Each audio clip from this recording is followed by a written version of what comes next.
Dear friends, myself, Professor R.B. Shinde, and let us continue with our series of lectures pertaining to chemical thermodynamics. And under that, yesterday we stopped at enthalpy change.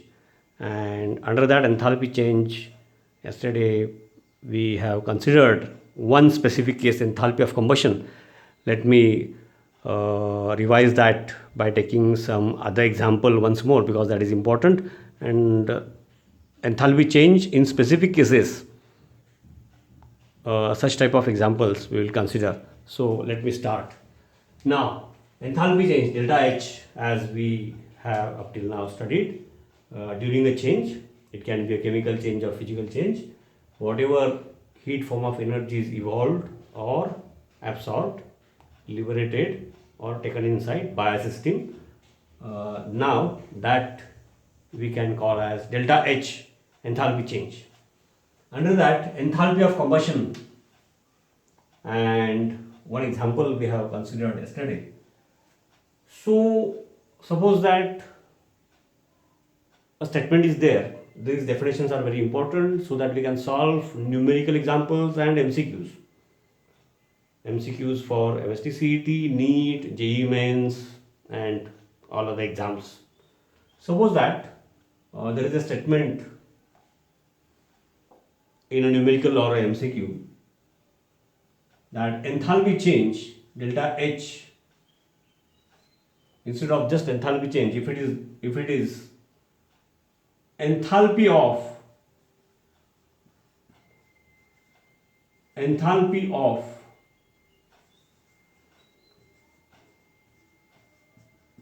enthalpy of combustion of enthalpy of combustion of benzene is equal to, now since it is combustion burning, of course heat will be evolved exothermic, and therefore minus Y kilojoule per mole. Sometimes it is written, sometimes it is not written. Let us consider that.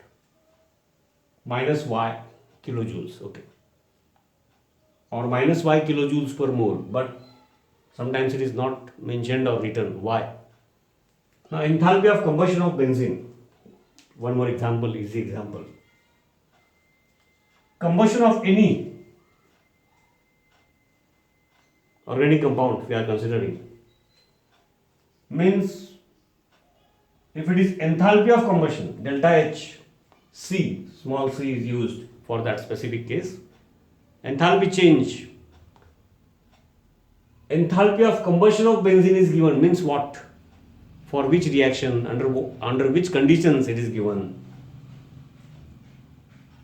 And if it is given, normally it is considered as under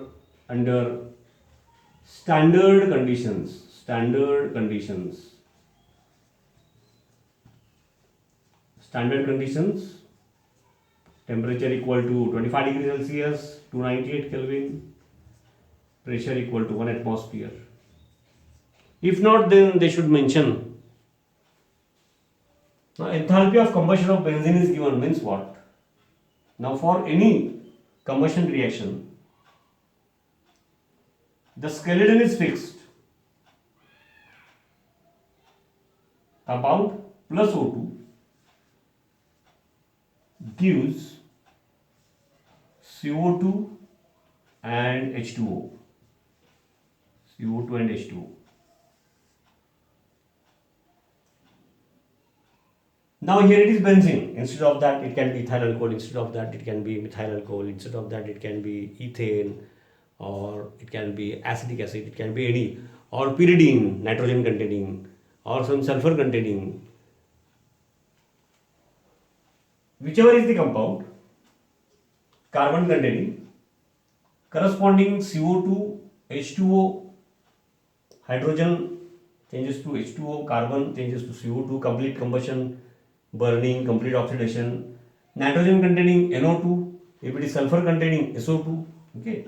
Now benzene, enthalpy of combustion of benzene is given. It means that delta H of that reaction is given in which 1 mole of benzene, so that is fixed, 1 mole of benzene, molecular formula, let me write the molecular formula. 1 mole of benzene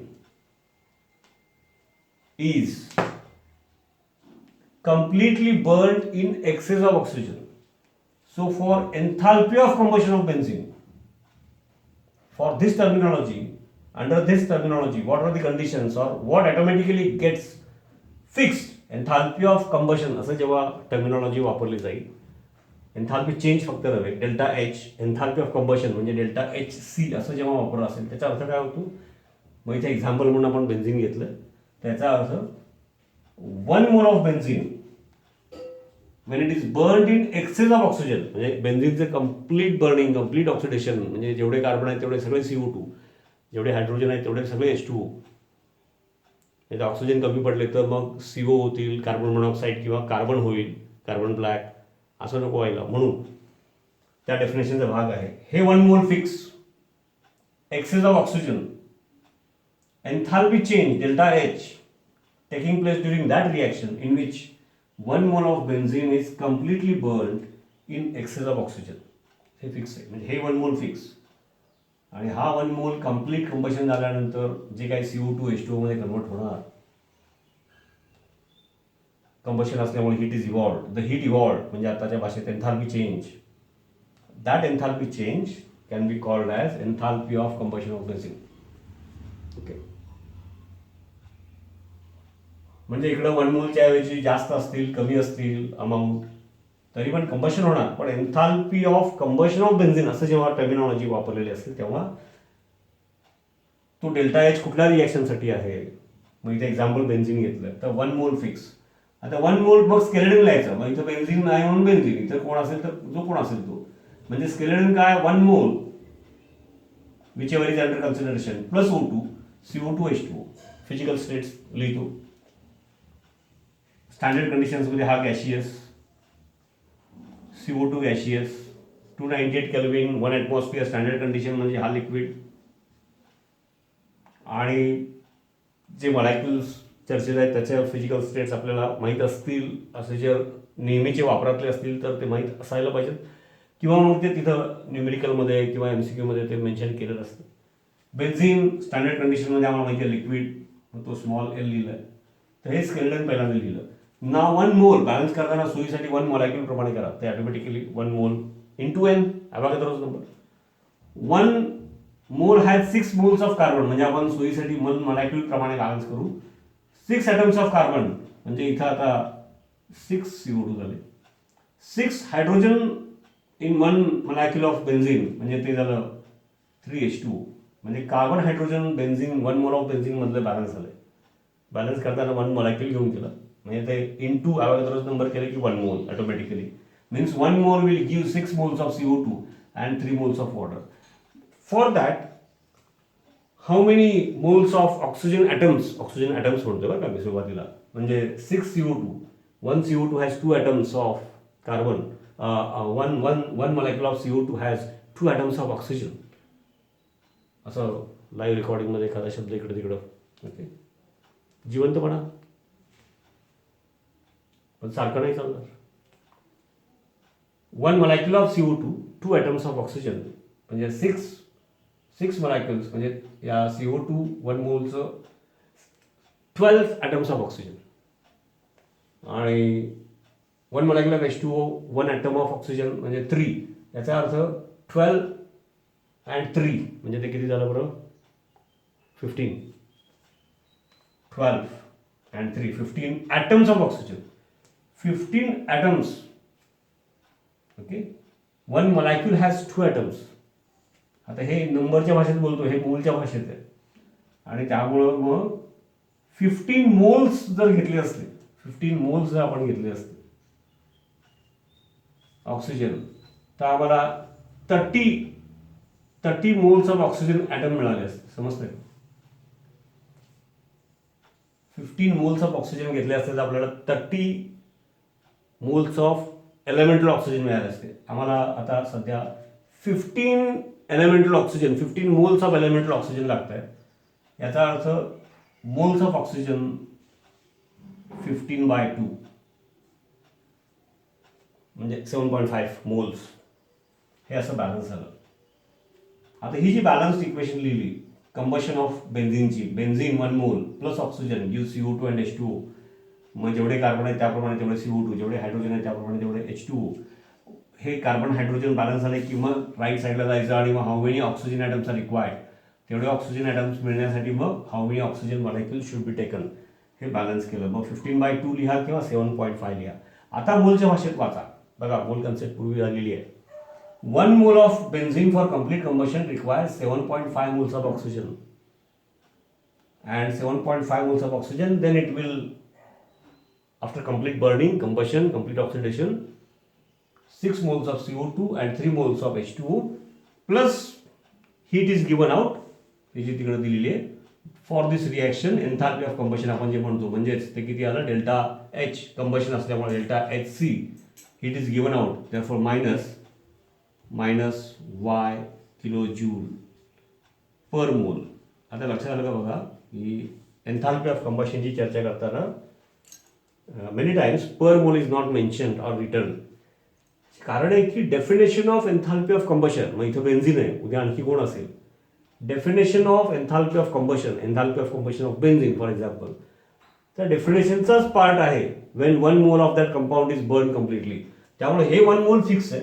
त्यामुळे heat liberated after combustion of this, enthalpy of combustion terminology वापरली असेल तर ती express करताना kilo जूलमध्ये express करता येईल, जूलमध्ये express करता येईल, कॅलरीजमध्ये करता येईल, तो वेगळा भाग आहे. कन्व्हर्शन फॅक्टर्स असतात आपल्याकडे. इव्हॉल्ड आहे म्हटल्यानंतर मायनस. तर पर मोल हे फिक्स आहे बाय डिफॉल्ट. तर इफ यू मेन्शन पर मोल it is good, even if it is not mention you should understand that enthalpy of combustion of benzene या डेफिनेशनचा पार्टच आहे. म्हणून ह्या ज्या डेफिनेशन्स वगैरे असतात बेसिक, जे थिअरी आपण शिकतो ज्याला बोर्डचा अभ्यास असं म्हणतात, हे हे हे ही अफवा आहे ॲक्च्युली खरं म्हणजे. अनेक वेळा मी सांगत असतो ह्या ज्या बेसिक डेफिनेशन आणि जे शिकतो ते अतिशय व्यवस्थित शिकायचं असतं. उलटं MCQs म्हणजे CET असेल, नीट असेल, JEE, तर उलटं हे आणखी डीपमध्ये आणि व्यवस्थित शिकायचं असतं. आणि मग ते सगळं मिक्स होऊन त्या टॉपिकमधलं मागचं टॉपिक 11वीचं बेसिक चांगले चांगले क्वेश्चन्स येत असतात, ते आपण बघणारच असतो. तर ते अवघड जातात किंवा चुकतात त्याची कारणं इथंच असतात ॲक्च्युली. म्हणजे हा बोर्डचा आणि हा CET असं असं नसतं. मग त्याची प्रॅक्टिस वगैरे अशा आधारी, एक्स्ट्रा प्रॅक्टिस मग एक्स्ट्रा टिप्स त्या आधारी काही प्रमाणात ते ठीक आहे. तर हे समजून घ्या enthalpy of combustion of benzene. तसं आणखी एखादं एक्झाम्पल घेऊ आपण. समजा असं कुठं उल्लेख केलेला आहे की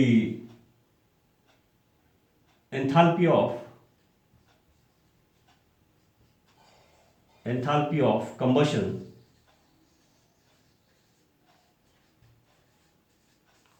ऑफ ॲसिटिक ॲसिड घेऊया. Acetic acid is equal to combustion आहे, बर्निंग आहे, हीट इव्हॉल्व होणार, मायनस साईन आहे, -A kilo joule. Enthalpy of combustion म्हणलं म्हणजे पर मोल आहेच. ते लिहिलं तर आनंद आहे, नाही लिहिलं तर आपण समजून घ्यायचं. ओके. तर याचा अर्थ कुठल्या रिॲक्शनचं डेल्टा H दिलेलं आहे, enthalpy of combustion of acetic acid, ते बॅलन्स करता आलं पाहिजे. आणि मग पुढे जे हेसेस लॉ आणि बाकीचे सगळे न्यूमेरिकल्स आणि MCQsला हे या पद्धतीने सोप्या गोष्टीची सवय झाली असेल की बघ एवढं सगळं न करता ते आपल्याला अगदी मनातल्या मनात जमायला लागेल आणि स्पीड वाढतो. ओके.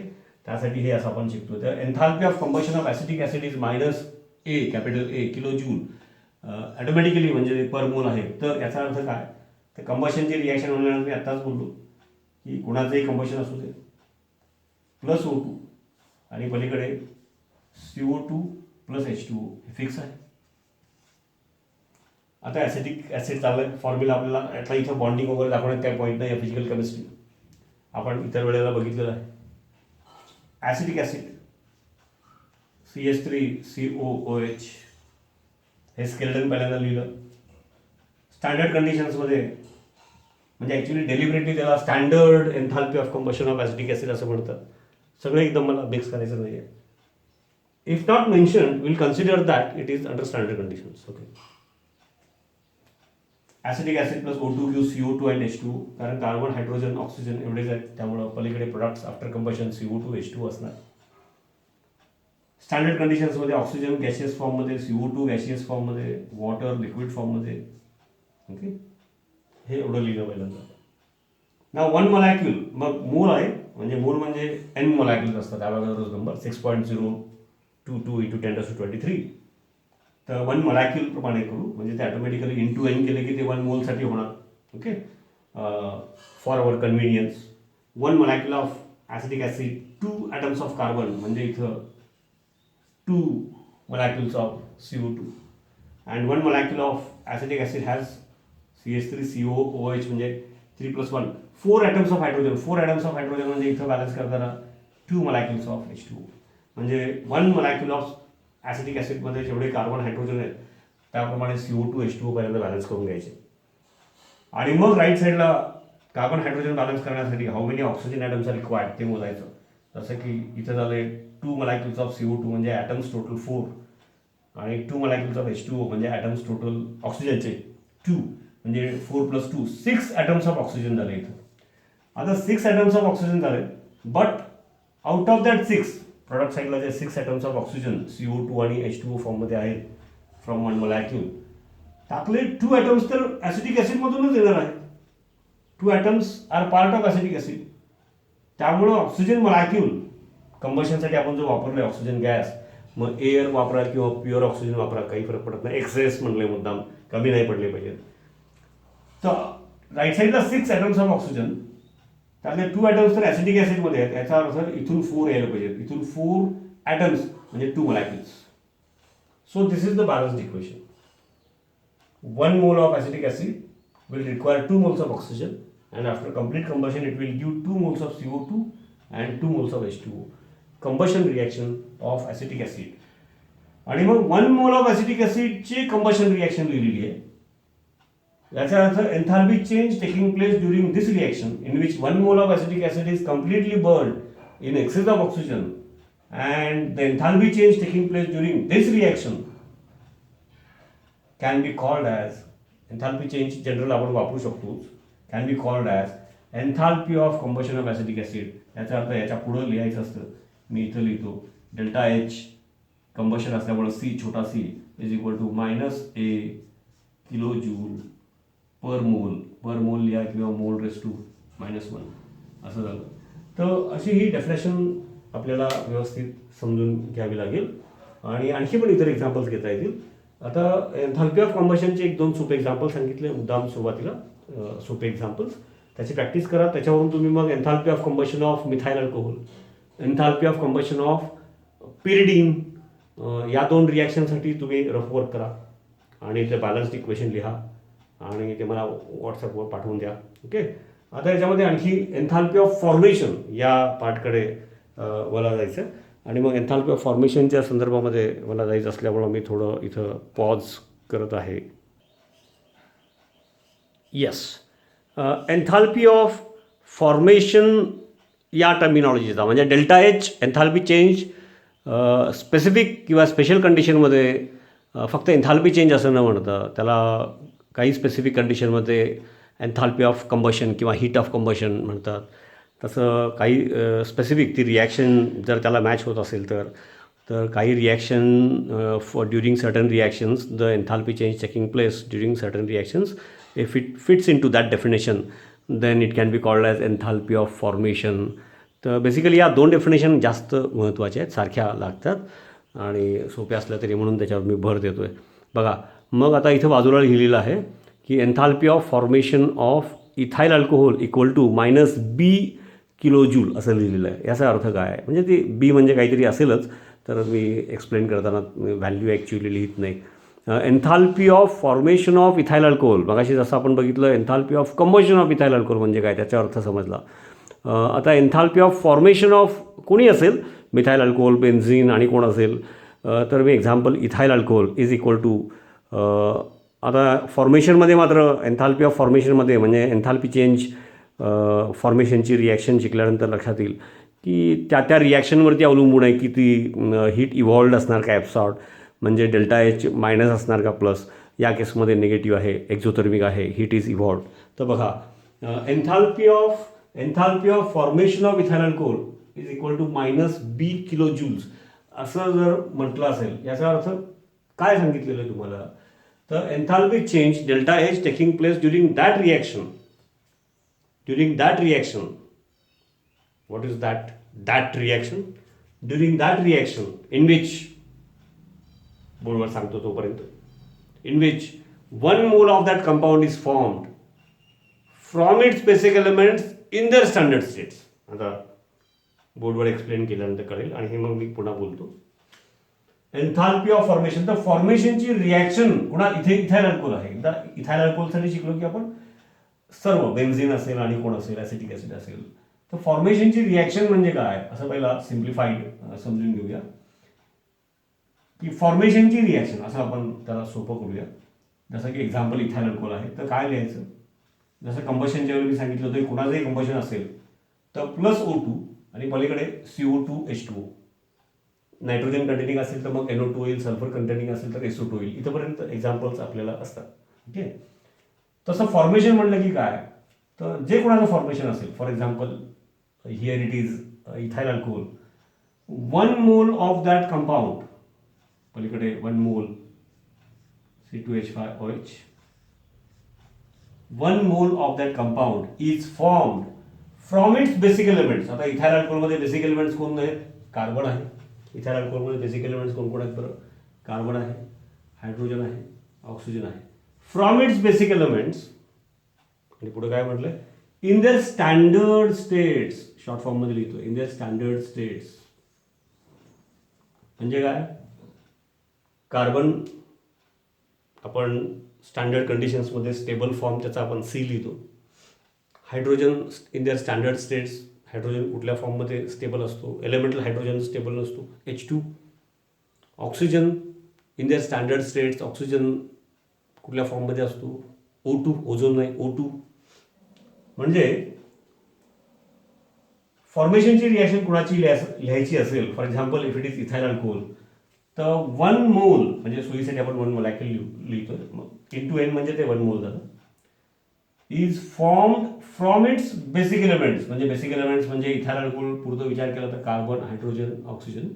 पण ते basic elements in their standard states, त्यात फिजिकल स्टेट आणि नेचरमध्ये तो कुठल्या फॉर्ममध्ये असतो ते सगळं आलं.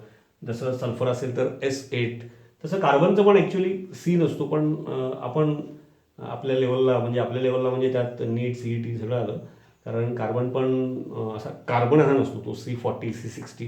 पण ठीक आहे, तो पार्ट एक असा त्याने काही फरक पडत नाही, तो बाजूला ठेवलेला आहे.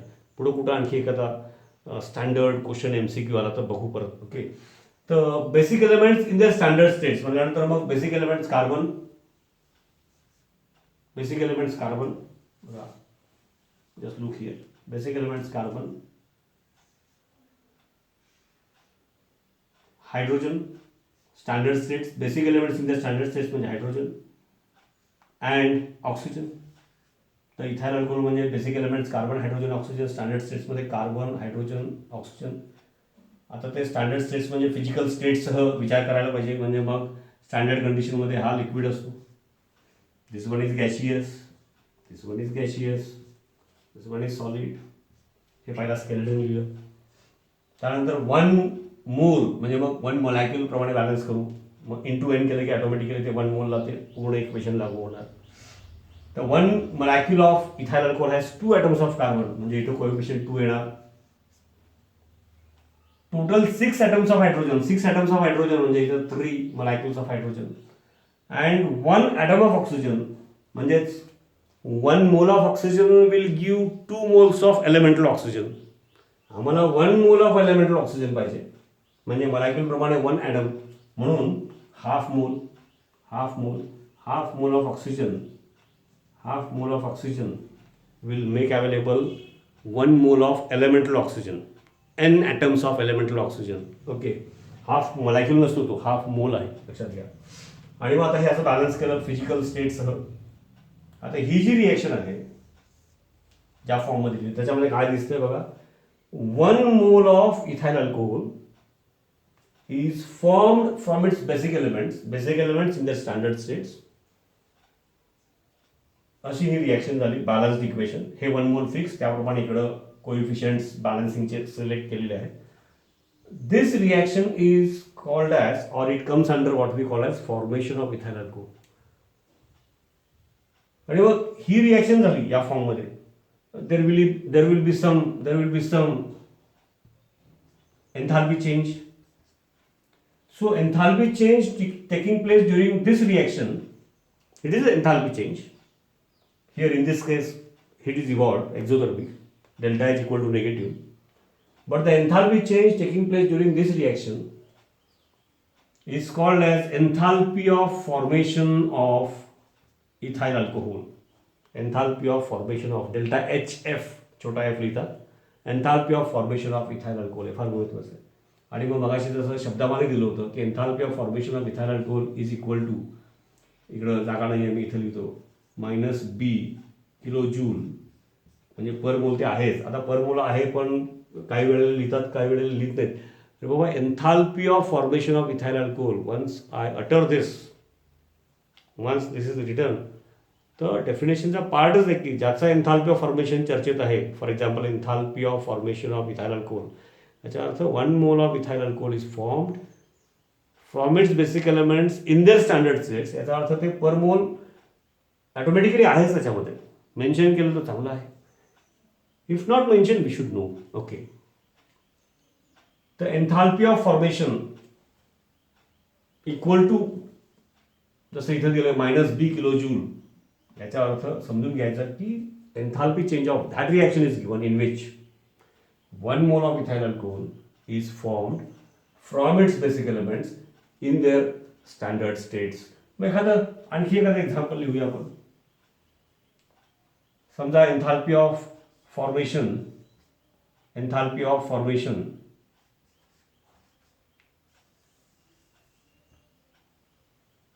कुठलं एक्झाम्पल घेऊया. Enthalpy of formation of acetic acid is given, acetic acid.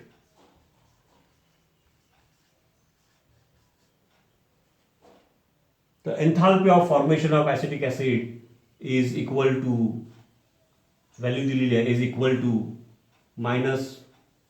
-X kilojoule per mole. असं जर सेंटेन्समध्ये दिलं असेल तर पटकन तुमच्या डोळ्यासमोर, मग नंतर ते आपल्याला मनामध्ये यायला लागतं. फार रफवर्क करायला लागत नाही, एवढं सगळं लिहायला लागत नाही. ते नंतर तुमचा स्पीड वाढला पाहिजे, ते पटकन क्लिअर व्हायला पाहिजे. त्याच्यासाठी आता हे व्यवस्थित शिकायचं असतं. असा भाग आहे तो. आणि ते व्यवस्थित शिकलं पाहिजे म्हणून MCQ स्टाईलची परीक्षा आलेली आहे. मी पुन्हा तुम्हाला सांगितलेलं आहे. नाहीतर माझा ॲडव्हान्सपर्यंतचा अभ्यास झालेला आहे आणि मला बोर्डचंच तेवढं राहिलं असं म्हणतात. मुलं असतात कुणाची टिंगल वगैरे करायचं, हेतू नाही तसं, पण त्यांना कळत नाही की ॲक्च्युली म्हणजे हे बेसिकच व्यवस्थित झालेलं नाही आहे. काही फॉर्म्युले पाठ करून येणारे काही क्वेश्चन्स पटकन सुटत असतील, कष्ट केलेले असतात, पण ते तसं नसतं. ते ॲक्च्युली इथं त्यांच्या बेसिक गोष्टी अतिशय बारकाव्यात जाऊन केले पाहिजेत, व्यवस्थित केले पाहिजेत. यासाठी तर या टाईपचा पॅटर्न आलेला आहे. नाही ते ॲडमिशनसाठी गव्हर्नमेंटला काही फरक पडत नाही. कुठली पण एक्झाम लावा, कोणतरी पहिला येईल, ॲडमिशन मिळेल. मी गमतीने म्हणायचं की काही अगदी दगड वगैरे फेकले आणि कोणाचा लांब गेला ॲडमिशन तर होणारच आहे. बेसिक्समध्ये जाऊन तुम्हाला त्याचं ॲप्लिकेशन आणि ते सगळं तुम्हाला करता आलं पाहिजे. आणि मागच्या ज्या बेसिक गोष्टी आहेत त्या सोडून पुढं पाठ करून कसं तरी जाणं, ही प्रवृत्ती कमी करण्यासाठी या टाईपची एक्झाम आली. त्यामुळं ते जे रुटीन आहे ते उलटं जास्त व्यवस्थित शिकण्याची गरज निर्माण झालेली आहे या मल्टिपल चॉईसच्या पद्धतीमुळं. Enthalpy of formation of acetic acid equal to -X, तो X म्हणजे काही असेल, जे काय असेल ते असेल, 3000 वगैरे काय असेल ते युनिट, त्याप्रमाणे joule kilo joule, -X kilo joule पर मोल. याचा अर्थ काय, तर पटकन तुम्हाला कळलं पाहिजे की delta H of that reaction, enthalpy change of that reaction is given in which enthalpy of formation. मग फॉर्मेशनची रिॲक्शन ॲसिटिक ॲसिडची म्हणजे काय, तर 1 mole of acetic acid is formed. इकडे 1 मोल पहिल्यांदा फिक्स करायचं, लिहिताना कसं लिहायचं बघा. 1 mole of acetic acid is formed from its basic elements in their standard states.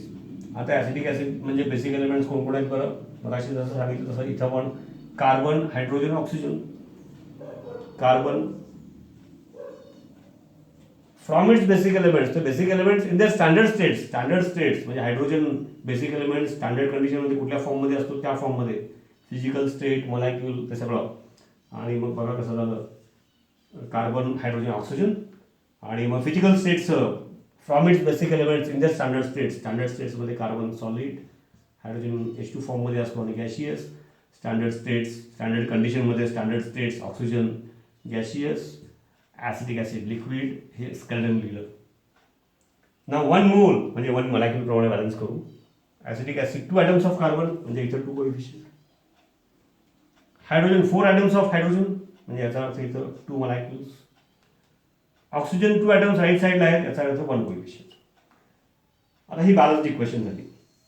आणि या बॅलन्स्ड इक्वेशनमध्ये काय दिसतंय, 1 mole of acetic acid is formed from its basic elements in their standard states. म्हणजे this reaction comes under formation of acetic acid. याचा अर्थ during this reaction whatever enthalpy change has taken place, that enthalpy change can be called as enthalpy of formation of acetic acid. हे तुम्ही समजून घ्या. आणि मग एवढे हा मुद्दाम या लिमिटमध्येच बोलतोय, याची सवय झाली की मग आणखी एक्झाम्पल्स, आणखी न्यूमेरिकल्स, आणखी MCQs, मग ते सोपं जाईल. आता सध्या हे जे व्हिडिओ थ्रू चाललं ते सोप्या म्हणजे त्या अर्थाने की केलं की येणार वगैरे, तसं सोपंच असतं केल्यानंतर सगळं. तर काही गोष्टी शिकून घेऊया, म्हणजे मग जेव्हा परत रुटीन लेक्चर्सच्या वेळेला याच्यातले आणखी एखादं किचकट एक्झाम्पल लाईव्ह घ्यायला बरं पडेल. आणि जर गरज वाटली आणि पुढं तर ते पण घेणार नाही असं नाही. तुम्ही इथंपर्यंत अभ्यास तरी करा आणि डिमांड करा की बाबा एखादा मला टाकू शकतो व्हॉट्सअपवरती की enthalpy of formation, enthalpy of combustion किंवा आणि कुठलं वेगळं हे एक्झाम्पल आम्हाला सांगा. तर तशा प्रकारे मी एक्झाम्पल घेऊ शकतो. बघा हे असं लेक्चर महत्त्वाचं आहे, सोपं आहे, करा. याच्या मागचे सगळे लेक्चर्स पुन्हा पुन्हा बघा, हे बघा. थँक्यू.